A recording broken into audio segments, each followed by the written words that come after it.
Deep seek के R1 model को आते ही यूनाइटेड स्टेट्स के टेक स्टॉक को $1 ट्रिलियन का नुकसान देखने को मिला। वहीं पर एनवीडिया को डायरेक्ट $600 बिलियन का नुकसान देखने को मिला। डीप सीक चाइना की एक एआई कंपनी है जिसने अपना एक R1 मॉडल जारी किया। इसको बताया जा रहा है कि ये सिर्फ $5.6 मिलियन की कॉस्ट पे ये बनाया गया है, जो कि बड़ी बड़ी दिग्गज कंपनी जैसे ओपन एआई है, गूगल है, इनके जो चैटबॉट्स हैं लाइक चैट जीपीटी या फिर जेमिनी, इनको नेक टू नेक टक्कर दे रही थी। और इतने कम कॉस्ट के साथ बनने पे ये एआई मॉडल ने पूरा टेक इंडस्ट्री को हिलाकर रख दिया था। पर ऐसे में मुद्दा ये नहीं कि चाइना ने या फिर चाइनीज कंपनी ने जो ये माइलस्टोन अचीव किए कैसे किए, मुद्दा ये कि जो हमारा भारत है, हमारा इंडिया है, ये इस एआई रेस में कहाँ पर स्टैंड करता है। और अभी तक हम लोग को इंडिया का कोई इतना पावरफुल एलएलएम मॉडल क्यों देखने को नहीं मिला जो ग्लोबल लेवल पे बड़ी बड़ी कंपनीज के साथ compete कर रहा हो। ऐसे क्या कारण है जहां पर एआई रेस में इंडिया हम लोग को थोड़ा पीछे होते देखने को मिल रहा है? ये क्वेश्चन सभी यूजर्स का, सभी डेवलपर्स का अपनी गवर्नमेंट से है। तो आज हम लोग इसी मुख्य बिंदु पे बात करने वाले हैं। कुछ यूजर्स ने तो सोशल मीडिया पे ट्रोलिंग भी स्टार्ट कर दी कि यूनाइटेड स्टेट्स के पास खुद का चैट जीपीटी है, चाइना के पास डीप सीक है, वही इंडिया के पास अपना एस्ट्रोटॉक है। तो ऐसी ट्रोलिंग क्यों हो रही है? इंडिया इस एआई रेस में कहां पर स्टैंड करता है और अभी हम लोग इतना एआई रेस में पीछे क्यों हैं, इसके मुख्य कारण के बारे में हम लोग बात करने वाले हैं। वीडियो को लास्ट तक देखिएगा। तो फर्स्ट पॉइंट है लेट एक्शंस। अगर हम लोग बात करें टेक्नोलॉजी या कंप्यूटर साइंस की, तो इंडिया हमेशा थोड़ा लेट एक्शंस लेते हुए देखने को मिलता है। वहीं पर यूनाइटेड स्टेट्स की कंपनी आगे निकल जाती है और हम लोग थोड़ा सा पीछे रह जाते हैं। अगर कुछ सेक्टर्स पे बात करें, जैसे ई कॉमर्स में देखिए अमेजोन सबसे नंबर 1 पे आता है, जो कि यूनाइटेड स्टेट्स का है। हम लोग अगर सोशल मीडिया की बात कर लें तो वहां पे भी जितने लगभग social media, YouTube, Instagram, WhatsApp, Facebook, ये सारे ही आपके यूनाइटेड स्टेट्स की कंपनियां हैं। उसके बाद अगर हम लोग बात करें इलेक्ट्रिक व्हीकल की, तो वहाँ पे टेस्ला आती है। अगर हम लोग ऐप स्टोर की बात कर लें तो प्ले स्टोर, ऐप स्टोर दोनों ही आपके यूनाइटेड स्टेट्स के हैं। अगर हम लोग यहाँ पे बाकी भी कंपनियों की बात करें, एआई की बात कर लें, तो वहाँ पे भी ओपन एआई नंबर 1 पे यूनाइटेड स्टेट्स से आती है, सेकंड नंबर पे गूगल आती है। तो जितनी भी कंपनियां अभी तक डोमिनेट कर रही हैं, जितने मेजर मेजर सेक्टर हैं, चाहे वो मोबाइल इंडस्ट्री की बात करें, नंबर 1 पे कंपनी आती है एप्पल, जो कि यूएस की है। तो ये क्या है कि ये हमेशा से यूएस थोड़ा इनोवेशन में आगे रहा है और खासकर टेक्नोलॉजी सेक्टर सारी वहां से देखने को मिलती है। हमारी इंडिया में मजबूती कहाँ पे? सैस सेक्टर में। हम लोग सर्विसेज देने में एक्सपर्ट हैं। हम लोग की जितनी भी आप देख सकते हो सॉफ्टवेयर इंजीनियर, जितनी कंपनी टीसीएस, इन्फोसिस, ये सर्विस सेक्टर में बेस्ट हैं। पर हम लोग जब प्रोडक्ट बेस की बात कर रहे होते हैं तो थोड़ा सा हम लोग पीछे रह जाते हैं। हम लोग खुद से अपना प्रोडक्ट लॉन्च करने के थोड़ा पता नहीं ऐसे लेट हो जाते हैं कि क्या प्रॉब्लम रहती है, हम लोग उतना इनोवेशन नहीं कर पाते हैं या फिर बजट की प्रॉब्लम है। एक्चुअल में ऐसी कोई प्रॉब्लम देखने को तो नहीं मिलती है, बट फिर भी हम लोग हमेशा प्रोडक्ट बेस में थोड़ा सा पीछे रहें। अगर हम लोग बात करें कि आप ये एआई सेक्टर पे बात कर रहे हो, तो आप ये कैसे कह सकते हो कि पहले से हम लोग का कोई एआई मॉडल नहीं बन रहा था? तो इसके लिए मैं आपको एक रीजन देता हूं, आप पहले ये वीडियो देखिए। That there are at least 6 major developers who will be able to create foundational models in the next 8 to 10 months. अब आपने वीडियो देखी होगी, इसमें आपको देखने को मिला कि हमारे जो आईटी मिनिस्टर हैं मिस्टर अश्विनी वैष्णव जी, उन्होंने क्या कहा है, जिस दिन डीप सीक लॉन्च हुआ था उसके कुछ ही दिन बाद ये स्टेटमेंट आई है कि लगभग 5-6 डेवलपर्स क्या है, सीनियर डेवलपर्स एक एआई मॉडल पे काम कर रहे हैं, जो कि 8 से 10 मंथ में लॉन्च हो जाएगा। क्या ये न्यूज पहले देखने को मिली? नहीं। उसके बाद हमारे प्राइम मिनिस्टर नरेंद्र मोदी जी ने भी एक समिट के अंदर इस चीज का जिक्र किया है देखने को। बट इससे पहले कोई भी ऐसी न्यूज नहीं देखने को मिली थी कि एआई मॉडल बन रहा है इंडिया में, या फिर कुछ डेवलपर्स ऑलरेडी काम कर रहे हैं, या फिर बजट के लिए भी हम लोग को कुछ ज्यादा देखने को नहीं मिला था। पर जैसे ही डीप सीक आया, चाइना का ये मॉडल ने थोड़ा सा तहलका मचा दिया। सभी लोग क्वेश्चन करने लगे कि इंडिया का ऐसा कोई मॉडल क्यों देखने को नहीं मिल रहा है। तुरंत आईटी मिनिस्टर ने ये अनाउंसमेंट कर दी। तो क्या अगर ये काम पहले से हो रहा था तो क्या पहले अनाउंसमेंट देखने को नहीं मिलती? और फिलहाल अभी भी जिस दिन ये वीडियो शूट हो रही, कोई भी एआई मॉडल देखने को नहीं मिल रहा है। अब 8 से 10 मंथ में जब मॉडल आएगा, वो कितना अच्छा काम कर रहा होगा, कितने अच्छे से कम्पीट कर पा रहा होगा, वो तो देखने को समय के साथ मिल जाएगा। पर यही चीज अगर हम लोग फर्स्ट करते हैं तो हमेशा आगे रहते हैं। सेकेंड पॉइंट है R&D में यूज किया जाने वाला बजट। R&D का मतलब होता है रिसर्च एंड डेवलपमेंट। अब रिसर्च एंड डेवलपमेंट हमेशा हर देश को आगे ले जाने में सहायता करता है, चाहे वो यूनाइटेड स्टेट्स हो, चाहे चाइना हो, चाहे इंडिया हो। आप टोटल बजट में जितना पैसा R&D में डालोगे, उतने ही ज़्यादा इनोवेशंस टेक्नोलॉजी सेक्टर में देखने को मिलेंगी। जितनी बड़ी यूनिवर्सिटीज़ होती हैं जो रिसर्च पेपर जारी करती हैं, जो अलग संस्थान है जो रिसर्च करते हैं सेक्टर में, भाई रिसर्च में पैसा डालोगे, रिसर्च ज़्यादा से ज़्यादा होगी, नई टेक्नोलॉजी, नई इनोवेशंस आएंगी और डेवलपमेंट भी उसी हिसाब से बढ़ता रहेगा। पर जब आप बजट के जब बना रहे होते हो तो R&D में उतना कॉस्ट ही नहीं जाएगा, तो संस्थान कहाँ से इतना पैसा लाएंगे और क्यों इतनी इनोवेशन भारत में हो पाएंगी। अगर इसी की थोड़ा तुलना हम लोग अमेरिका या चाइना से करें तो काफी सारा अमाउंट यहाँ पे R&D में फूकते हैं। थोड़ा हम लोग स्टेट्स की बात कर लेते हैं। अगर हम लोग बात करें यूनाइटेड स्टेट्स की तो वो टोटल बजट में से 3.4% सिर्फ R&D में डालता है। वही चाइना की बात कर ले तो 2.4% वो R&D में डालते हैं। पर अगर इंडिया की बात कर ले तो इंडिया में कितना बजट अलॉट हुआ होगा आप गेस करें। ऑल सिर्फ 0.6%। अब 0.6% वैसे तो अमाउंट बड़ी होगी, बट फिर भी अगर हम लोग टोटल बजट में बात करें तो बहुत कम है। 0.6% में आप सोच सकते हो कि कितना ही इनोवेशन हो सकता है, कितना ही हम लोग R&D कर सकते हैं। ठीक है, अगर इसके अमाउंट पे बात करें कि अमाउंट कितना था टोटल डॉलर में, तो अगर हम लोग बात करें यूनाइटेड स्टेट्स की तो 784 बिलियन डॉलर उन्होंने डाला था। वही चाइना की अगर हम लोग बात करें तो उसका भी 723 के आसपास बिलियन डॉलर का बजट था, और इंडिया की बात करें तो सिर्फ 71 बिलियन डॉलर था। तो आप कंपैरिजन देख सकते हो कि उनका हंड्रेड्स मतलब 100, 200, 500, 700 के लेवल पे, और हम लोग अभी 100 के मार्क को भी अचीव नहीं कर पाए। हो सकता है कि थोड़ा टैक्स की कमी पड़ रही हो, बट फिर भी R&D में जितना आप पैसा डालोगे उतना कहीं ना कहीं आपको देखने को मिलेगा कि हम लोग कुछ टेक्नोलॉजी सेक्टर में आगे निकल रहे हैं बाकी कंपनियों से। तो ये काफी इंपॉर्टेंट पॉइंट था। अगर हम लोग बात करें थोड़ा प्राइवेट सेक्टर की, कि गवर्नमेंट ने तो जो दिया, प्राइवेट सेक्टर कितना R&D में डालता है, तो प्राइवेट सेक्टर में भी हम लोग को कुछ खास देखने को नहीं मिलता है। आप स्टेट देख सकते हो, यूनाइटेड स्टेट्स की कंपनियों ने 75% डाला है, चाइना की जो कंपनियां उन्होंने 76% डाला है, बट इंडियन कंपनी ने 36% अपना पैसा R&D में डाला है। अब प्राइवेट सेक्टर भी इंडिया में काफी बड़ा है, पर जो अमाउंट है अगर आप परसेंटेज में देखें तो भी कम है, क्योंकि जितना आप R&D में पैसा डालते हो, R&D मतलब रिसर्च एंड डेवलपमेंट में, उतना ही आपको इनोवेशंस देखने को मिलेंगी। ये दो इंपॉर्टेंट काफी बड़े पॉइंट थे। अब आते हैं तीसरे पॉइंट पर। तीसरा पॉइंट है चिप रेगुलेशंस। चिप रेगुलेशंस क्या है? देखिए, मेजरली जो चिप प्रोवाइड करा रही जो सबसे बड़ी कंपनी है वो है एनवीडिया, वो भी यूनाइटेड स्टेट्स की है। अब अमेरिका नहीं चाहता कि बाकी कंट्रीज AI की रेस में उससे आगे निकले, तो उसने क्या सेंसर्स लगा रखे हैं या फिर थोड़ा रेगुलेशंस लगा रखी है एनवीडिया पे कि वो बहुत सारी अनलिमिटेड चिप सप्लाई नहीं कर सकता है। कि मान लीजिए अगर कोई कंट्री चाहती भी कि हम बड़ा अमाउंट डालकर एक ज्यादा सारी चिप्स खरीद लें और अपना मॉडल ट्रेंड कर लें, तो ऐसा नहीं है। हर कंट्री का एक अपना अमाउंट निश्चित किया गया है। बट वहीं चाइना की अगर हम लोग बात करें तो चाइना पे बैन लगा है, एक भी चिप एनवीडिया नहीं दे सकती है, और किसी भी तरीके से चाइना कोई भी लेन देन एनवीडिया से नहीं कर सकता है। उसकी जो पुरानी चिप्स थी या जो वो लोग खुद मैन्युफैक्चर कर रहे हैं, हुआवे कंपनी की जो ऑलरेडी पुरानी चिप्स थी, उसी में यूज करके डीपसीक का R1 मॉडल ट्रेंड किया था। बट इंडिया में इतनी हालात कोई खराब नहीं है।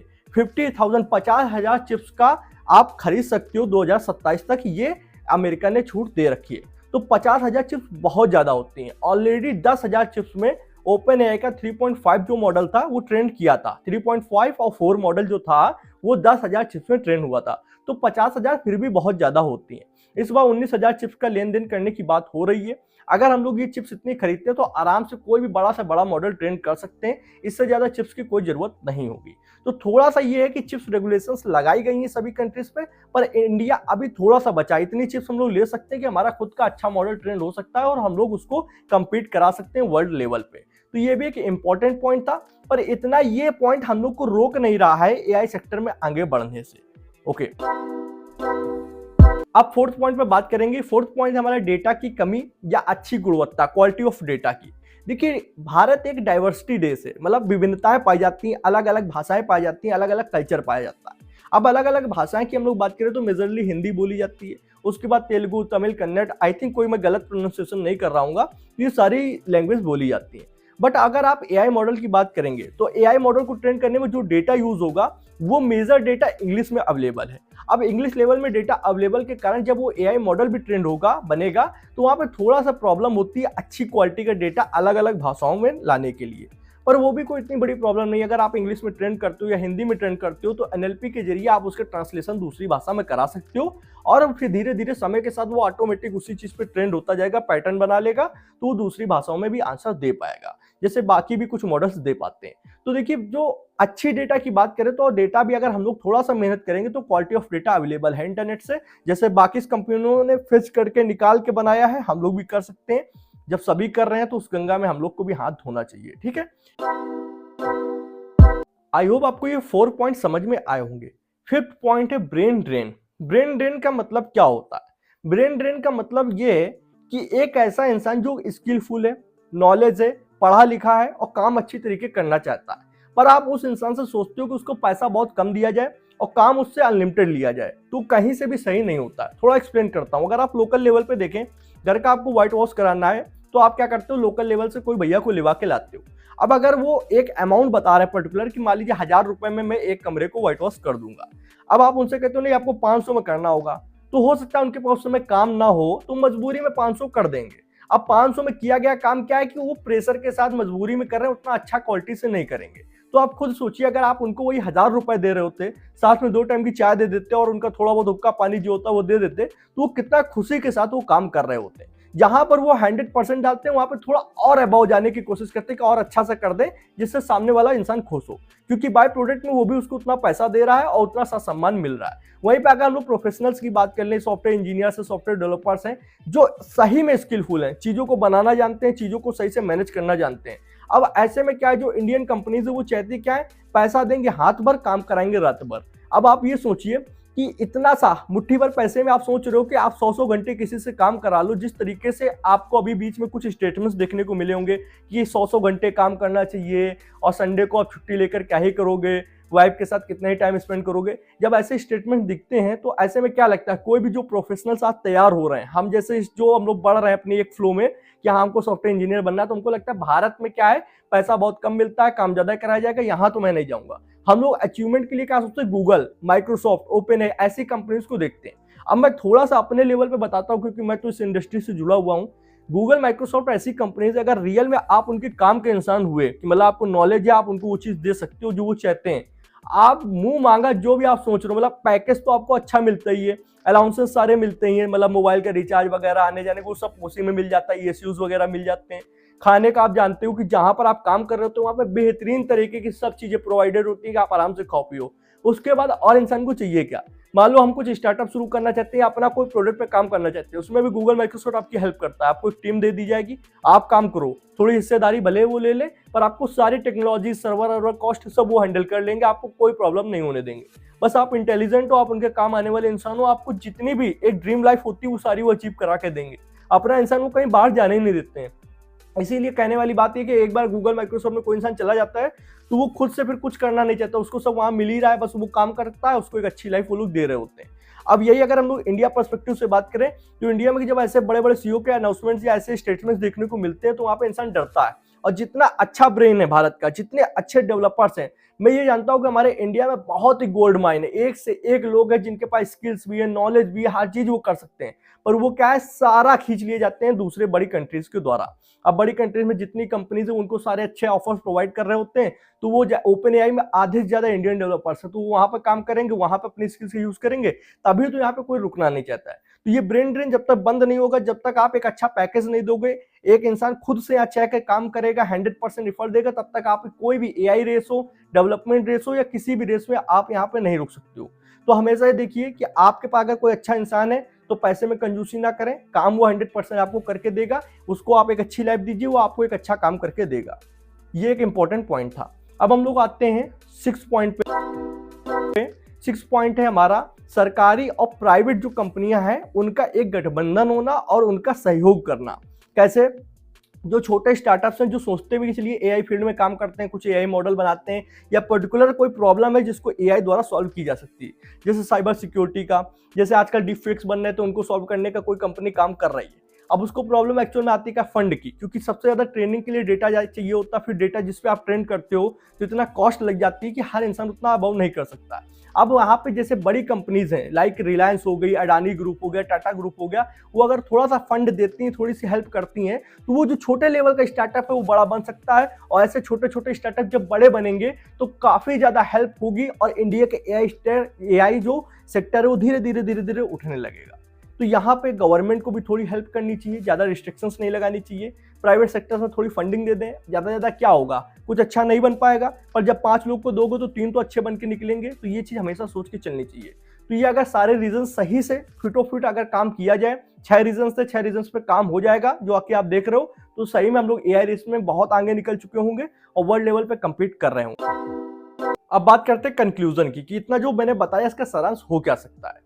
देखिए, चाहे हमारा देश इंडिया हो या इंडियन गवर्नमेंट हो, किसी भी मामले में किसी भी देश से कम नहीं है, क्योंकि हम लोग ने समय समय पर वर्ल्ड को यह दिखाया कि हम लोग किसी से भी पीछे नहीं रह सकते। जब बात आई थी सुपर कंप्यूटर की, यूनाइटेड स्टेट्स ने देने को मना किया, हम लोग ने खुद के सुपर कंप्यूटर बनाए, परम और अनुराग। जब हम लोग ने बात करी क्रायोजेनिक इंजन की, तो वहां पे भी यूनाइटेड स्टेट्स ने टेक्नोलॉजी शेयर करने से मना करी, हम लोग ने खुद का क्रायोजेनिक इंजन बना लिया और बड़ी बड़ी सैटेलाइट्स को स्पेस में भेज के, और भी कम कॉस्ट में लोगों को दिखाया। बात करें एटॉमिक पावर की, तो जब हम लोग का सारे लोगों की नजर थी कि भारत एटॉमिक पावर न बना ले या एटॉमिक बम न बना ले, हम लोग ने बना के पूरे वर्ल्ड को दिखा दिया। तो इससे पता चलता है कि भारत और भारत के देशवासियों के अंदर बहुत ही कैपेबिलिटी है, वो सब कुछ करने में माहिर है, बस थोड़ा सा सपोर्ट होना चाहिए। में एक पॉइंट देखने को मिलता है कि पहले के लोगों के और आपके लोगों में रिस्क एबिलिटी थोड़ी कम हो चुकी है। एक विजन और एक रिस्क एबिलिटी अगर पहले जैसी फिर से आ जाती है, अगर हम लोग प्रॉफिट को ना देखें कि मेरा प्रॉफिट किस चीज में हो रहा है, अगर हम लोग एक विजन रख के चले हैं, तो हम लोग फिर से उसी रेस पे आ जाएंगे। सिर्फ बात एआई रेस की नहीं है, एआई रेस में अभी कहीं भी देर नहीं हुई है, हम लोग आराम से आगे निकल सकते हैं। सिर्फ इसमें क्या करना होगा, जो 6 रीजंस बताए थे उन 6 रीजंस पे काम करना होगा। और एक पॉइंट ये रहेगा, गवर्नमेंट, बड़े प्राइवेट सेक्टर्स और स्टार्टअप्स तीनों को एक साथ हाथ मिला के काम करना होगा। गवर्नमेंट क्या करेगी, बड़ा मेजोरिटी फंड देगी और जितने भी रेगुलेशंस है, जितने भी काम हो सकती है लीगल, वो सारा हेल्प कर देगी। प्राइवेट सेक्टर का पास बहुत पैसा है, Reliance group, Adani group, Tata group, बस 3 ग्रुप भी अगर मिल जाते हैं तो बहुत अमाउंट में वो पैसा डाल सकते हैं, ठीक है। और स्टार्टअप क्या करेंगे, स्टार्टअप नए नए जितने भी डेवलपर्स हैं, जितने एक माइंड लोग हैं, मतलब इलाइट लोग हैं, ठीक है, उनको लेके आएंगे जो कि सही में नॉलेज रखते हैं एआई की, सही में वो कुछ मॉडल्स बना सकते हैं, टेस्ट करके उनको लेके आएंगे और अच्छा डेवलपर्स का एक फील्ड तैयार करेंगे। तो पैसा कहां से आ रहा है, गवर्नमेंट से और आपके प्राइवेट सेक्टर की जो बड़ी कंपनीज है, और डेवलपर्स और उन पे काम करने वाले इंजीनियर्स काउंसिल लेके आएंगे, वो जो न्यू स्टार्टअप है। और फिर ये सारे एकत्र होकर जब एक मॉडल पे काम करेंगे और ये डेटा कलेक्ट करेंगे, तो हम लोग एक बहुत ही पावरफुल एलएलएम मॉडल बना सकते हैं। और ये एलएलएम मॉडल में जब इतना पैसा आप डालोगे, इतने अच्छे इंजीनियर्स डालोगे, जो कि भारत के पास बहुत ही अच्छे अच्छे इंजीनियर्स हैं, तो एक बहुत ही अच्छा मॉडल तैयार हो जाएगा। मॉडल तैयार होने के बाद मेरी एक ये राय रहेगी कि इसको पूरे वर्ल्ड के लिए कभी ओपन सोर्स मत करें, सिर्फ ओपन सोर्स करें इंडिया के लिए। और ये मत देखिए कि यार क्या फायदा हो रहा है, ओपन सोर्स कर दो, फिर इंडिया की जितने स्टार्टअप्स हैं उनको क्या करो, प्रोवाइड कर दो, तो वो उन मॉडल्स को यूज करके के अलग अलग फील्ड तैयार करेंगे। कोई साइबर सिक्योरिटी में है, कोई डिफेक्स पर पता लगा रहा है, कोई कुछ कर रहा है, कोई इमेज जनरेशन में, कोई उससे हेल्थ सेक्टर में काम कर रहा है, कोई कृषि में काम कर रहा है, किसी भी फील्ड में अलग अलग स्टार्टअप क्रिएट होंगे और वो पावरफुल एलएलएम मॉडल को क्या करेंगे, ओपन सोर्स से यूज कर लिया करेंगे। साथ में थोड़ा सा हम लोग को अगर बात करें सर्वर्स की, तो भारत में सर्वर्स को भी प्रोवाइड कराने चाहिए, जो भी काम चल रहा है, आईटी मिनिस्टर ने कहा है। तो हम लोग बहुत ही एक तरीके से जो पावरिंग होगी, कंप्यूटेशनल पावर होंगी, उसको भी कम, अगर मान लीजिए $1 से थोड़े कम में भी प्रोवाइड कराने लगे, तो काफी ज्यादा यहाँ पे डेवलपर्स की हेल्प होगी और जो नए स्टार्टअप्स है वो बहुत तेजी से ग्रोथ करेंगे। और फिर वहीं से चाहे वो जीडीपी की मामले में बात हो, बहुत तेजी पकड़ेगा। वहीं से अगर हम लोग एआई रेस की बात करें, तो पूरा भारत में अलग अलग तरीके के स्टार्टअप क्रिएट हो रहे होंगे, बड़े बड़े मॉडल बन रहे होंगे, तो तुरंत हम लोग रेस में आगे निकल चुके होंगे। अगर गवर्नमेंट और प्राइवेट सेक्टर इस तरीके की हेल्प करते हैं, तो ये देश बहुत तेजी से तरक्की करने लगेगा। बस मेरा इतना ही मानना था। बाकी मुझे यहाँ पे कोई भी, चाहे गवर्नमेंट हो चाहे कोई बड़ी कंपनीज हो, उनसे कोई लेना देना नहीं है, ना ही मैंने उनको किसी बुरा भला कहने की कोशिश करी। जो इंडिया में रियलिटी में हो रहा है, जो एक यूजर के मन में चल रहा है, मैंने सिर्फ वो बात रखी है। हम लोगों को अभी एक्शंस लेने होंगे, नहीं फिर से बहुत देर हो जाएगी, सारी कंपनी फिर आगे निकल जाएगी। पर इस बार अगर सब लोग आगे निकले तो बहुत बड़ा मैटर क्रिएट होगा, क्योंकि एआई कोई छोटा एप्लीकेशन नहीं है कि हम लोग दूसरे का यूज कर लेंगे। इस पर पूरा डेटा निर्भर करता है, इस पर आपका सारा आने वाला फ्यूचर निर्भर करता है। तो हम लोग सारे यूट्यूबर्स भी तैयार हैं, अगर कोई इस तरीके की अपॉर्चुनिटी आती है, कुछ भी आता है, हम लोग उसको लोगों तक पहुंचाएंगे, लोगों तक बताएंगे कि इंडियन मॉडल कैसे यूज करने चाहिए, क्या फायदे हैं, क्या क्या चीजों को आप और इससे क्रिएट कर सकते हो। बस आप लोग थोड़ा अपने तरफ से हाथ बढ़ाइए, थोड़ा हम लोग बढ़ाते हैं और इस देश को आगे लेकर जाते हैं। आई थिंक आपको ये वीडियो पसंद आई होगी। वीडियो पसंद है तो वीडियो को एक लाइक करें। आप अपने की मन की भी बात कमेंट सेक्शन में साझा कर सकते हो। मैं भी आपकी फीडबैक को पढ़ना चाहता हूं कि क्या आप मेरी राय से समर्थन रखते हो या आपके क्या विचार है, आप बता सकते हो। और चैनल पे ना तो चैनल को सब्सक्राइब कर लो, बेल आइकन को प्रेस कर लो, जिससे आने वाली interesting coding videos and course notification आप लोग को मिलती रहेगी। मैं इस चैनल पे आपको डिफरेंट टाइप की प्रोग्रामिंग लैंग्वेज पढ़ाता हूं और इस टेक्नोलॉजी सेक्टर की सारी इंफॉर्मेशन लाके देता हूं एक जगह पे। तो चलिए अपनी वीडियो को समाप्त करता हूं। थैंक्स फॉर फ्रेंड्स, जय हिंद, जय भारत।